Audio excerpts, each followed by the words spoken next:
আব্দুল্লাহপুরের নওজোয়ান মুসলমান ভাই, আল্লাহ পাক রব্বুল আলামিন তোমাদেরকে বুঝাইতে চায় যে আল্লাহ পাক রব্বুল আলামিন তোমাকে যেই জীবন দিয়েছে এই জীবন দ্বারা আল্লাহকে রাজি করতে হবে।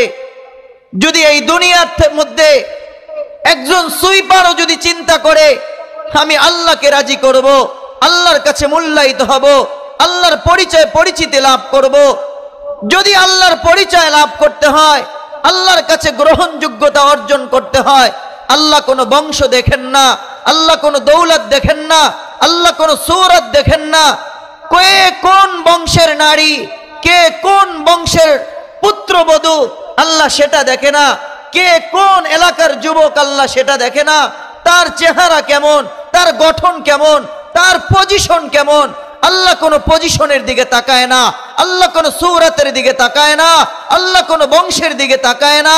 আল্লাহ একটাই তাকায়, সে তার হৃদয়কে আল্লাহর জন্য কতটুকু প্রস্তুত করতে পেরেছে। কি বলেন ঠিক কিনা? আল্লাহ একটাই দেখে, আল্লাহর সাথে আকর্ষণের পাত্র হওয়ার জন্য যে আমলটা জরুরি ছিল তার ওই আমল ঠিক আছে কিনা, তার কলব ঠিক আছে কিনা। আল্লাহ বলে যদি আমল আর কলব ঠিক থাকে ওই বান্দাই আমার কাছে আকর্ষণের পাত্র হয়ে যাবে।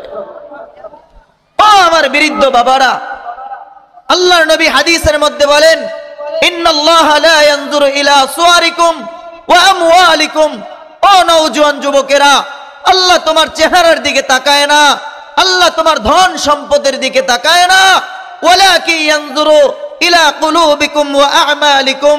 বরং আল্লাহ তাআলা দেখে দুনিয়ার জীবনে তোমার হৃদয়ের মধ্যে কাকে জায়গা দিয়েছো, হৃদয় কার জন্য প্রস্তুত করেছো, আমল কতটুকু করেছো। আল্লাহ শুধু ওই পজিশনের দিকেই তাকায়। বলেন ঠিক কিনা? এজন্য কবি বলে আমল সে জিंदगी बनती है जन्नत भी जहन्नम भी, ये खाकी अपने फितरत में न नूरी है न नारी। ও নওজোয়ান যুবকেরা, তোমার জীবনের আমলই হলো একমাত্র জীবন গঠন করার জন্য, আমলই হলো জীবন গঠন করার জন্য। আমলই তোমার জান্নাত জাহান্নামের চাবিকাঠি। বলেন ঠিক কিনা? বরং তোমার যেই মাটির যেই দেহ দেখো না কেন, এই মাটির দেহ মূলত এটা কোনো জান্নাত জাহান্নাম না, বরং তোমার আমলই তোমাকে জান্নাত জাহান্নাম বানিয়ে দেবে। বলেন ঠিক কিনা? অর্থাৎ যার আমল ভালো হবে, যার আমল সুন্দর হবে তার স্থান হবে জান্নাতে, যার আমল মন্দ হবে তার স্থান হবে জাহান্নামে। এজন্য আল্লাহ তাআলার কাছে বান্দার আমলের বড় দাম। বলেন ঠিক কিনা?